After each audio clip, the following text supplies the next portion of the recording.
윤석열이 현직 대통령으로는 처음으로 피고인 신분으로 전환돼서 구속 상태로 재판을 받게 됐습니다. 네, 향후 재판 쟁점과 전망 짚어보겠습니다. 임주혜 변호사와 자세한 내용 알아보겠습니다. 어서 오십시오. 안녕하세요. 네, 안녕하세요. 네, 자 어제였습니다. 검찰의 구속 기소로 윤 대통령 1심 선고가 내려질 때까지 최대 6개월 동안 구속 상태로 재판을 받게 된 건데요. 먼저 검찰의 이번 선택 배경부터 좀 짚어보죠.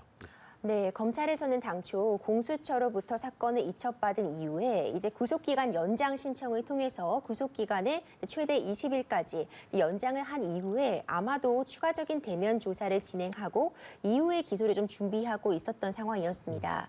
하지만 서울중앙지법에서 이 공수처에서 지금 이첩받은 이 사건에 관해서 이 공수처법에 따르면 검찰이 수사를 더 진행할, 보강 수사를 할 법적 근거가 없어 보인다는 판단하에 이 연장 신청을 받아들이지 않았습니다. 그렇기 때문에 검찰 입장에서는 이 구속 상태에서 기소를 하려면 이 구속 기한 만료가 얼마 남지 않은 시점에서 이제는 결단을 해야 하는 그런 상황에 이르렀었고요. 이에 심우정 검찰총장이 이제 주말이었음에도 불구하고 전국 고지검장 회의까지 개최를 하면서 이 구속 상태에서 기소를 이어갈지 부분에 대한 회의도 진행을 했습니다.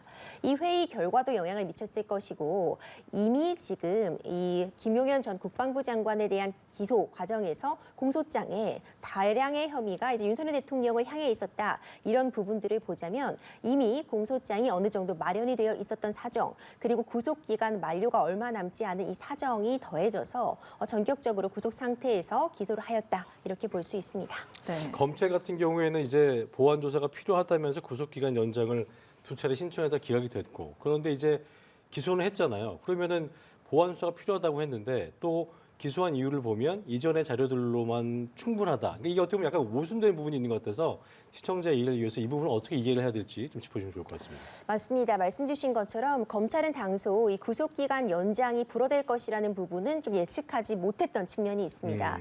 그렇기 때문에 공수처로부터 사건을 받은 이후에 공수처에서 사실 원활한 조사가 진행되지 못한 사정들을 감안해서 검찰 측에서 다시 한번 윤석열 대통령 측을 뭐 방문 조사를 한다거나 아니면 그 외의 방법으로든 이제 대면으로 조사를 좀 시도하는, 그래서 질문안 같은 부분도 좀 마련하고 있다, 이런 이야기도 나왔지만 하지만 법원의 판단은 달랐습니다. 이 공수처가 수사한 사건에 대해서 이제 검찰이 기소할 권한만 갖고 있는 것이지 수사에 대한 근거가 부족해 보인다는 이유로 결국 구속 연장 신청을 불허하게 되니까 이제 검찰 입장에서는 물론 구속기간 연장 재신청도 했지만 받아들여지지 않았거든요. 그렇다면 이제 빨리 선택을 할 수밖에 없었습니다. 그러니까 구속기간이 지나버리면 윤석열 대통령은 그대로 석방이 돼야만 하고, 그렇다면 불구속 상태에서 기소도 가능하지만 이 부분에 대해서 또 논란이 있을 수 있고, 이미 김용현 전 국방부 장관이 구속 상태에서 기소가 된 점, 이런 형평성 부분, 이런 부분들을 고려할 때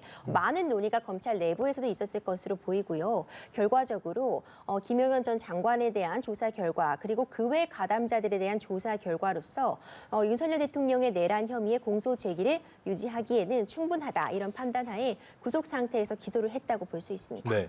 법리적으로 시청자의 이해를 좀 위해서 검찰이 현직 대통령에 대한 형사소추 사유가 내란 외환죄로 제한이 돼 있기 때문에 직권남용 권리행사 방해 혐의는 좀 제외를 하고 내란 우두머리 혐의로만 재판에 넘긴 거잖아요. 이 부분을 좀 정리해 주시면 좋을 것 같겠습니다. 네, 대통령은 사실 재임 중에는 내란 외환의 죄를 제외하고는 형사상 소추되지 않는 불소추 특권을 갖고 있습니다.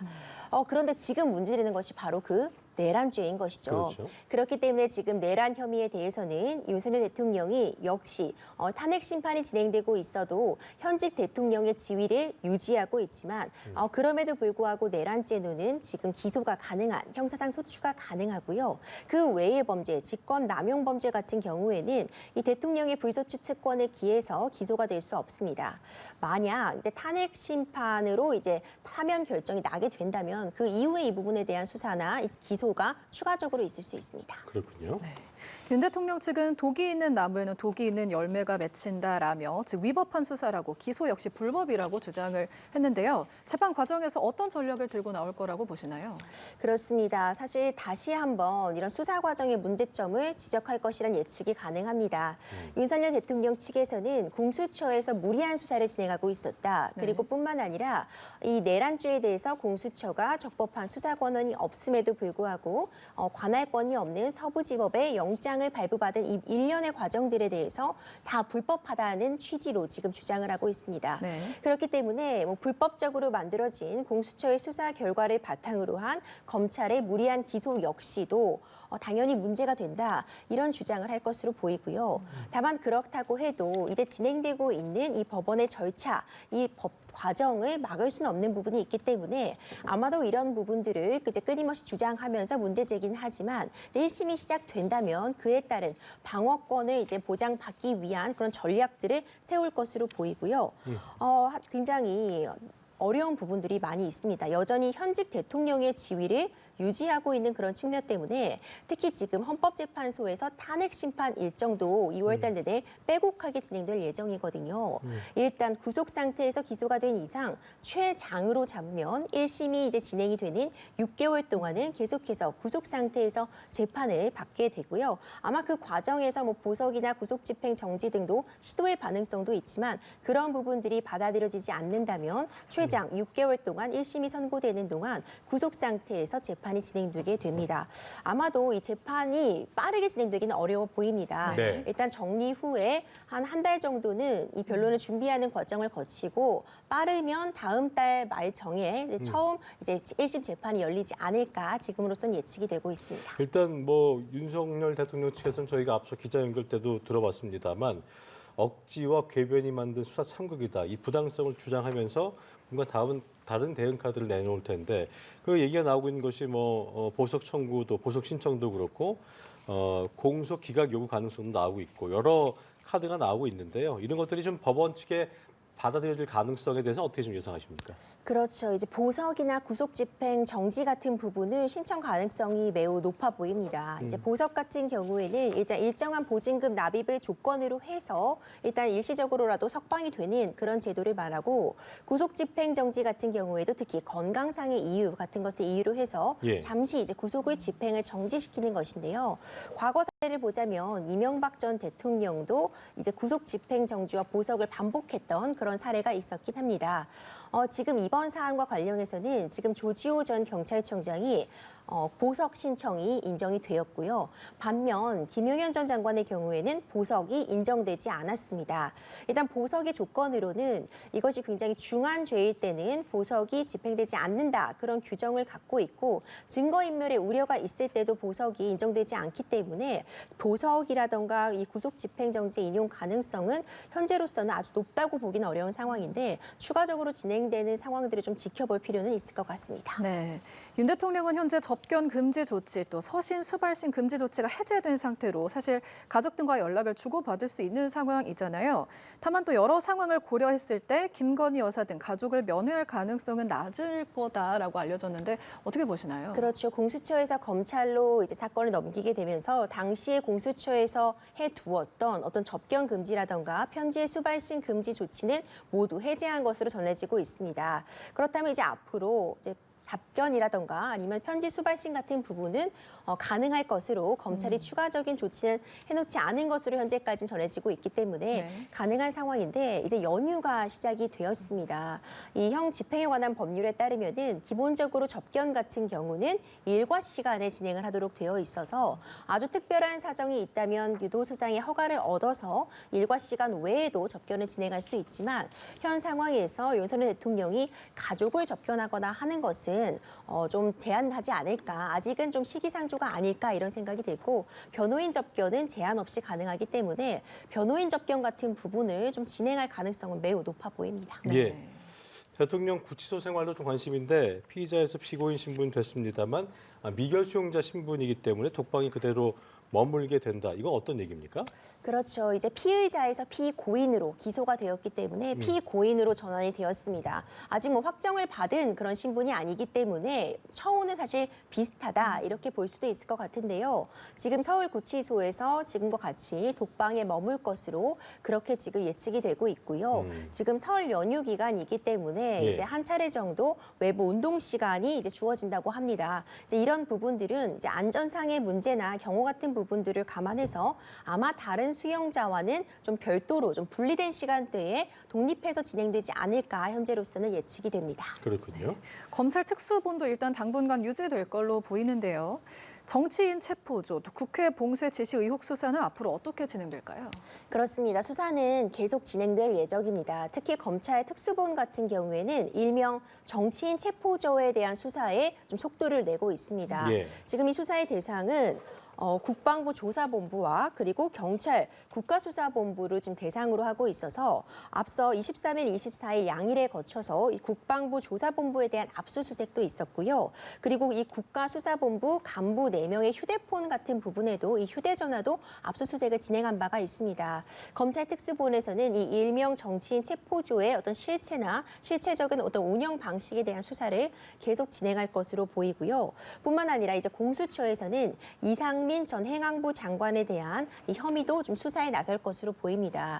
이상민 전 행안부 장관은 이 비상계엄 선포 당시에 국무회의에 참석해서 이 내란 혐의에 뭐 동조를 하였고, 그리고 소방청에 연락을 해서 특수 언론사에 대한 뭐 단수 지시를 했다는 혐의를 받고 있어서 네. 앞으로 이상민 전 장관에 대해서도 이런 혐의점이 이제 사실로 밝혀질 것인지 좀 수사가 진행될 것이라 예상이 됩니다. 네. 이 전 장관에 대한 구속영장 청구 여부는 어떻게 좀 예상하고 계세요?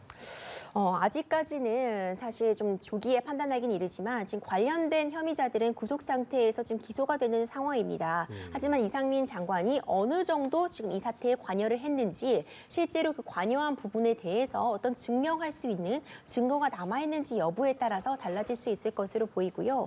앞으로 사실 계속해서 수사가 진행되고 헌법재판에서도 이제 관련자들에 대한 증언이 이어질 상황이어서 그런 관련된 진술들을 좀 살펴볼 필요가 있을 것 같습니다. 네, 와중에 이재명 대표에 대한 공직선거법 2심 결심 공판이 다음 달 26일 열릴 예정입니다. 이 대표 측은 위헌 법률 심판 제청을 검토하고 있는데요. 받아들여질 가능성이 있을까요?